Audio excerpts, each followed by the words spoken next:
The alien ambassador was too cold until her mother taught me what warmth really means. Commander Marcus Vale adjusted his thermal suit one more time as he waited in the reception chamber of the Global Alliance headquarters. The room had been specially modified for their distinguished visitor, with the temperature dropped to -20 degrees Celsius. His breath formed small clouds in the frigid air as he reviewed the diplomatic protocols one final time. The massive doors hissed open with a mechanical precision that seemed to echo through the chamber.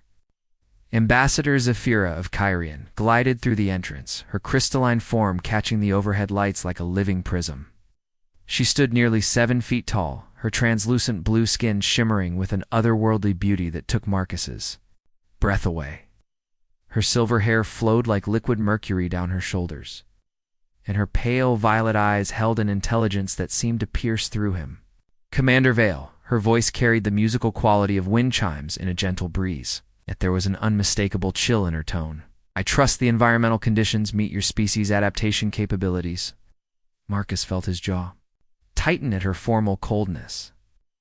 After 3 months of failed negotiations, he had hoped their first face-to-face meeting might bring some warmth to the discussions. Ambassador Zafira, welcome to Earth. I hope your journey was comfortable. She nodded curtly, her movements precise and calculated like a perfectly programmed machine. Comfort is a luxury my people cannot afford, Commander. We are here for survival, nothing more. Her gaze swept the chamber with clinical detachment. Shall we proceed to the matters at hand? As they walked toward the conference table, Marcus couldn't help but notice how she seemed to glide rather than walk, leaving no footprints on the frost-covered floor. Everything about her screamed efficiency and purpose, yet something in her violet eyes hinted at depths unexplored. Our atmospheric processors can provide the thermal energy your planet requires. Marcus began, spreading out the technical specifications across the table. However, our scientists need assurance that Kyrian will honor the cultural exchange agreements. Zafira's expression remained unchanged as she studied the documents with mechanical precision. My people do not understand your concept of cultural exchange. We require heat to survive. You require our quantum crystalline technology for your space exploration. This is a transaction, nothing more. The word transaction stung more than Marcus cared to admit. He had spent years studying Kyrian culture, learning about their sophisticated civilization that had thrived in the frozen reaches of their dying star system. Yet here sat their most accomplished diplomat, treating their first contact like a business deal. Ambassador, surely you understand that cooperation between our species requires more than just trade agreements. We need to build trust, understanding, between our peoples. For the first time, something flickered across Zafira's features, so brief Marcus almost missed it. Was it surprise? Confusion? The moment passed quickly as her mask of diplomatic coldness returned. Trust is earned through reliable action, Commander, not through emotional displays. She gathered the documents with swift efficiency. My people are dying while we debate philosophy. Each day of delay costs lives on Kyrian. Marcus leaned back in his chair, studying her carefully. Behind that wall of ice he sensed something vulnerable, something desperately human despite her alien nature. Tell me about your family, Ambassador. Do you have loved ones waiting for you on Kyrian? The question seemed to hit her like a physical blow. Her crystalline skin flickered with deeper blue patterns, and for a moment, her composure cracked completely. My personal connections are irrelevant to these negotiations. But Marcus had seen enough. In that brief moment when her defenses dropped, he glimpsed the woman beneath the diplomat. Someone carrying the weight of an entire dying world on her shoulders. Someone who had learned to freeze her heart to survive the impossible pressure. Perhaps we should adjourn for today, he suggested gently. Tomorrow we can discuss the technical specifications in more detail. Zafira stood with fluid grace, her diplomatic mask firmly back in place. Very well, Commander. Remember, time is not a luxury my people possess. She paused at the door, her violet eyes meeting his one last time. We cannot afford to waste it on warmth. As she left, Marcus remained seated in the freezing chamber, his mind racing with possibilities.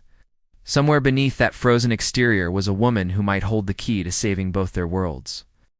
The next morning brought a fierce blizzard to the Global Alliance complex, and Marcus found himself genuinely concerned about their alien guest. He made his way to the diplomatic quarters, carrying a thermal blanket and a thermos of hot coffee, knowing full well that Zephyra probably found Earth's weather uncomfortably warm even in a blizzard. He found her standing on the balcony of her quarters, arms outstretched toward the falling snow, her crystalline skin actually glowing with a soft blue radiance. She looked more alive than he had ever seen her, and strikingly beautiful in a way that made his chest tighten. Ambassador? He stepped onto the balcony, immediately feeling the bite of the wind through his jacket. She turned, and for the first time since her arrival, something resembling a smile touched her lips. Commander Vale, your planet's weather systems are quite remarkable. This temperature approaches the warmth of Kyrian's summer seasons. Marcus nearly choked on his coffee. This is warm for you.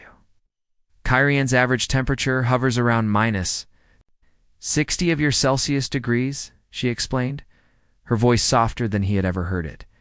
This feels almost tropical. She gestured to the snow swirling around them. Your people fear this weather, yet to me it feels like a gentle embrace.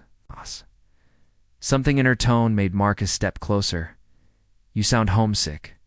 The words seemed to hit her unexpectedly, and that vulnerable expression flickered across her features again. Homesickness is an inefficient emotion, Commander. It serves no productive purpose. Maybe not, Marcus said carefully, but it's human. Universal, actually, even if you're not technically human. Zephyra studied him with those piercing violet eyes. My people abandoned such sentiments centuries ago when our star began dying. Emotional attachments became liabilities, when every decision meant choosing who would survive another day. Marcus felt his heart clench at the pain hidden in her clinical words. Without thinking, he shrugged out of his heavy jacket and held it toward her. Here, you look cold. She stared at the jacket as if it were some alien artifact. I am incapable of feeling cold the way your species does, Commander. Maybe not physically, he said, still holding out the jacket, but I think you understand cold in ways I never could. For a long moment, they stood in the swirling snow, the offered jacket suspended between them like a bridge across two worlds. Finally, with movements that seemed to surprise even her, Zephyra accepted the jacket and wrapped it around her shoulders. The effect was immediate and startling. Her crystalline skin began to shift from its usual pale blue to deeper, warmer hues, and her rigid posture softened noticeably. It retains your body heat, she said wonderingly, pulling the jacket closer. I can feel the warmth you left behind. That's the point, Marcus said. Surprised by the intimacy in his own voice, they stood together on the balcony, watching the snow fall in comfortable silence. Marcus found himself studying the play of light across her alien features, the way her silver hair caught snowflakes like tiny stars. My mother would have loved this weather, Zephyra said suddenly, her voice barely above a whisper. She used to tell me stories of Kyrian's ancient summers, when our world was young and warm, before the star sickness came. Tell me about her, Marcus encouraged gently. Zephyra's expression grew distant. She was the keeper of our thermal archives, responsible for maintaining the records of warmth that once existed on our world. She believed that understanding the science of heat was not enough, that we needed to understand its emotional resonance as well. She paused, her fingers tracing patterns on the jacket's fabric. She died during the Great Cooling, when our primary heating station failed. But before she passed, she made me promise something. What was that? She made me promise to remember that warmth is not just about temperature. It is about connection, about the energy that passes between souls when they truly touch. Zephyra's violet eyes found his, and Marcus felt something electric pass between them. I thought she was being sentimental, inefficient. Here now, wearing the warmth you shared with me, I begin to understand. Marcus stepped closer, close enough to see the complex patterns of light playing beneath her crystalline skin. Mother sounds like a wise woman, she would have liked. You, Zephyra said softly. She always said that the warmest souls come from the coldest places. Perhaps that applies to planets as well as people. The snow continued to fall around them, but Marcus no longer felt the cold. Something was building between them, something That transcended the diplomatic dance they had been performing. When Zafira looked at him like this, with her defenses lowered and her true self shining through, he felt like he was seeing something precious and rare. Zafira, he said her name without her title for the first time, and she didn't correct him. Tomorrow, let me show you something warm, something my mother taught me about connection. She nodded, still wrapped in his jacket, still glowing with those deeper, warmer hues. I would like that, Marcus. Alina Vale had been Earth's most successful alien diplomat before her retirement, and Marcus had called upon her wisdom more times than he could count. But as he led Zafira through the gardens of his childhood home, he felt more nervous than he had during any previous diplomatic crisis. Your mother's dwelling radiates unusual thermal patterns, Zafira observed, her scientific training evident even in casual conversation. She had arrived wearing a specially designed thermal suit that allowed her to experience slightly warmer temperatures without discomfort. Mom has always believed that homes should reflect the warmth of the people living in them, Marcus explained. As they approached the modest but welcoming house, she says you can tell everything about a family by how their home makes you feel. Alina Vale appeared in the doorway before they could knock, her silver hair pulled back in an elegant bun, and her warm brown eyes immediately focusing on Zafira with genuine interest rather than curiosity. Ambassador, welcome to our family. Home, I'm Alina. Mrs. Vale Zafira began formally, but Alina gently interrupted. Just Alina, please. Titles are for governments and bureaucrats. You're a guest in my home. She gestured them inside, where the temperature was noticeably warmer than the diplomatic quarters. I hope you don't find it uncomfortably warm. Zafira paused in the entryway, her violet eyes widening as she took in the space. The walls were covered with photographs spanning decades, showing Marcus at various ages alongside friends and family. Soft lighting created pools of golden warmth throughout the rooms, and the air carried scents of baking bread and herbal tea. This is remarkable, Zafira said softly. The thermal efficiency is actually quite poor by Kyrian standards, yet the space feels warm, Alina suggested, with a knowing smile. More than warm, Zafira said, seeming to search for words. It feels alive. Alina led them to the kitchen, where she had prepared a simple meal that could accommodate Zafira's unique dietary needs. As they sat around the worn wooden table, Marcus watched his mother work her diplomatic magic with a skill that put his own efforts to shame. Tell me about Kyrian families, Alina asked as she served the meal. How do your people create connections? In such a harsh environment? Zafira hesitated, clearly unused to personal questions. Kyrian family units are structured for maximum efficiency. Emotional bonds are considered counterproductive to survival decision-making. But you had a mother who told you stories, Alina pointed out gently. That sounds like love to me, not efficiency. For a moment, Zafira's crystalline skin flickered with deeper colors, and Marcus saw that vulnerable expression return. My mother was considered unusual by our standards. She believed that emotional connections could be a source of strength rather than weakness. Smart woman, Alina said approvingly. Marcus, remember what I taught you about the difference between temperature and warmth? Marcus felt himself flush. Slightly, Mom, ... Humor me, Alina said, with the kind of maternal authority that brooked no argument. Tell Zafira about soul warmth. Marcus glanced at Zafira, who was listening with intense concentration. My mother taught me that temperature is just physics, but warmth is something that passes between people. It can be physically warm and emotionally frozen, or physically cold, but burning with inner fire. Exactly, Alina said, her eyes fixed. On Zafira, your mother understood this, didn't she? That's why she made you promise to remember warmth as connection. Zafira's composure cracked completely. And for the first time since Marcus had known her, tears began to form in her violet eyes. How did you know about that promise? Because mothers who truly love their children always try to teach them the most important lesson, Alina said softly. That survival without connection isn't really living. The tears fell now, crystallizing into tiny diamonds of ice as they touched Zafira's cheeks. Marcus instinctively reached across the table to take her hand, and was amazed when she didn't. Pull away. Her skin was cool, but not unpleasantly so. and he could feel a subtle pulse beneath the crystalline surface that was unmistakably alive. "She died believing I would honor her promise," Zafira whispered. "But I became exactly what she feared, cold and efficient and alone. I told myself it was necessary for our people's survival, but the truth is, I was terrified. Terrified of feeling the pain of connection when everyone I might love could die at any moment." Alina moved around the table and did something that shocked them both.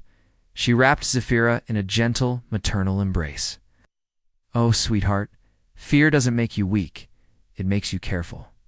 But your mother was right. Warmth shared is warmth multiplied." Marcus watched in amazement as his mother's embrace seemed to transform Zafira completely. Her skin began to glow with rich, warm hues he had never seen before, and her rigid posture melted into something almost human. For the first time since her arrival on Earth, Ambassador Zafira of Kyrian looked truly warm. "I can feel it." Zafira breathed against Elena's shoulder. "The warmth you spoke of, it's not temperature at all." "No," Elena agreed, still holding her. "It's love. And love, my dear, is the one renewable energy source that never runs out when properly shared." When they finally separated, Zafira looked transformed, her violet eyes bright with something Marcus could only call hope. "I think," she said carefully, "my mother would have loved you both very much." The weeks following Zafira's breakthrough with Elena saw a dramatic shift in the diplomatic negotiations. But more importantly to Marcus, they marked the beginning of something he had never expected to find among the stars. Their evening walks had become a cherished ritual, exploring the warmer sections of the complex where Zafira could experience Earth's gentler temperatures. "Your people have a fascinating relationship with food," Zafira observed as they sat in the complex's greenhouse.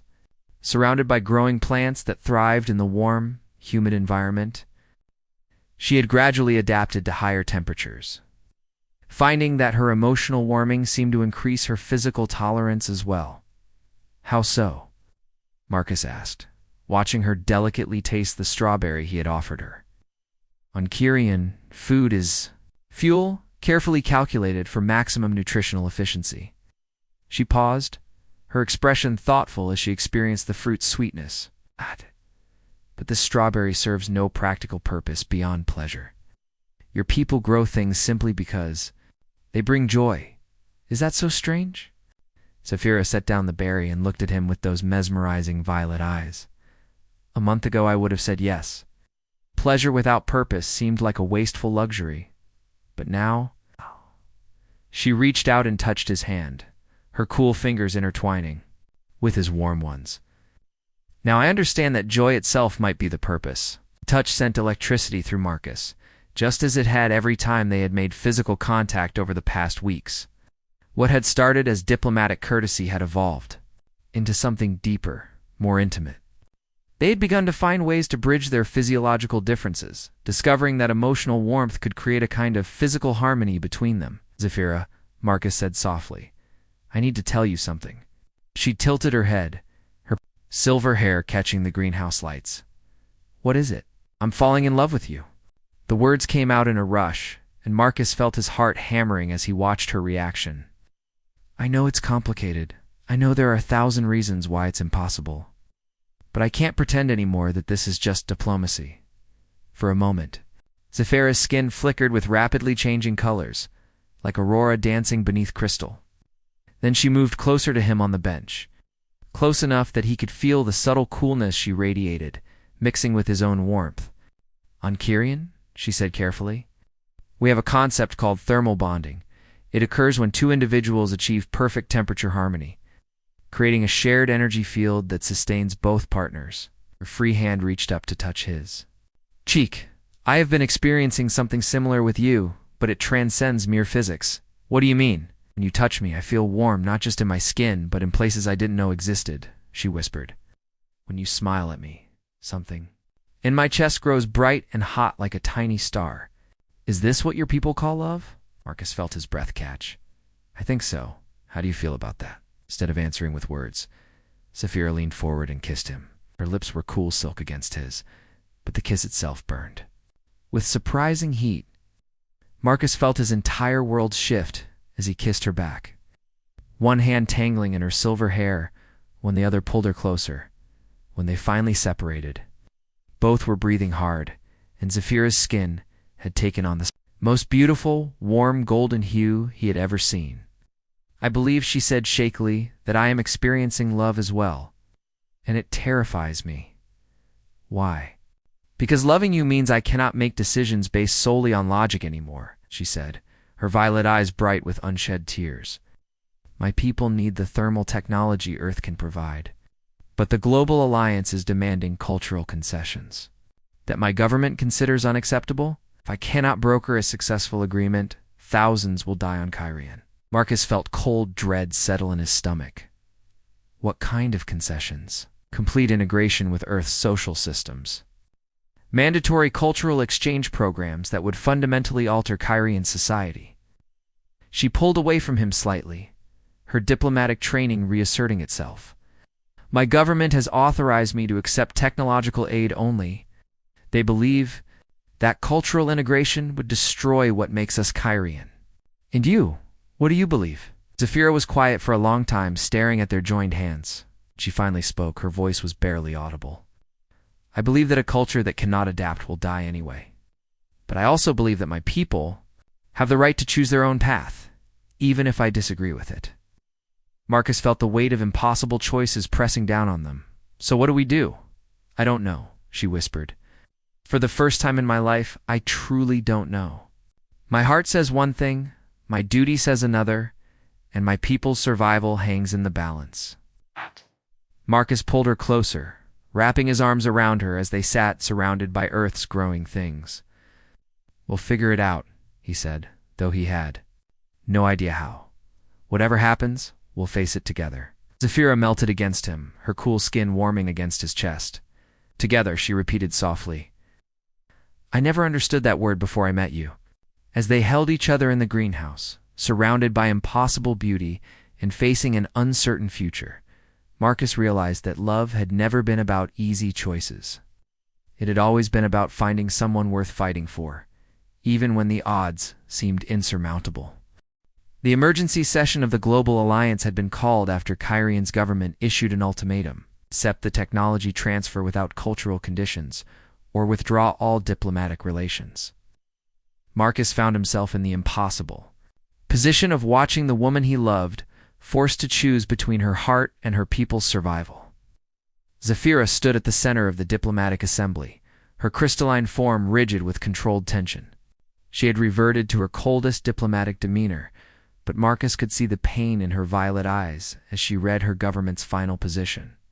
"The Kyrian Collective cannot accept the proposed cultural integration requirements," she announced, her voice carrying clearly through the chamber. "We require only the thermal generation technology necessary for our world's survival. All other aspects of the alliance are hereby rejected." President Chen of the Global Alliance leaned forward, her expression grave.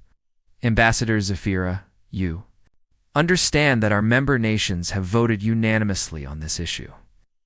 We cannot provide technology that could potentially be used against Earth's interests without assurance of cultural cooperation. The risk is simply too great." Marcus watched Zephyra's composure crack slightly at the words. He knew she had spent sleepless nights trying to find a compromise, trying to bridge the gap between two worlds that seemed determined to remain apart. "Then we are at an impasse," Zephyra said quietly. "My people will return to Kyrian, and we will face our dying star alone." "No." The word came out louder than Marcus intended, drawing every eye in the chamber to him. He stood slowly, his heart pounding as he made a decision that would change everything. "There's another option." President Chen frowned at him. "Commander Vale, you're out of order." "With respect, Madam President, I'm invoking Article 7 of the First Contact Protocols." Marcus's voice grew stronger as he spoke. "The right of individual species transfer in cases of diplomatic impasse." Murmur ran through the assembly. Zephyra's eyes widened with shock and something that might have been hope. "Commander," President Chen said carefully, "are you requesting permission to emigrate to Kyrian?" "I'm requesting permission to relocate permanently to Kyrian as an Earth representative, along with full authorization to share thermal generation technology under my personal guarantee." Marcus looked directly at Zephyra as he continued. Also formally requesting recognition of my marriage bond with Ambassador Zafira, creating a legal framework for ongoing cooperation between our worlds. The chamber erupted in shocked conversation, but Marcus only had eyes for Zafira. Her crystalline skin was cycling through every color he had ever seen her display, from the coldest blues of their first meeting to the warmest golds of their most intimate moments. "Marcus," she whispered, moving toward him as if drawn by gravity, "you cannot do this.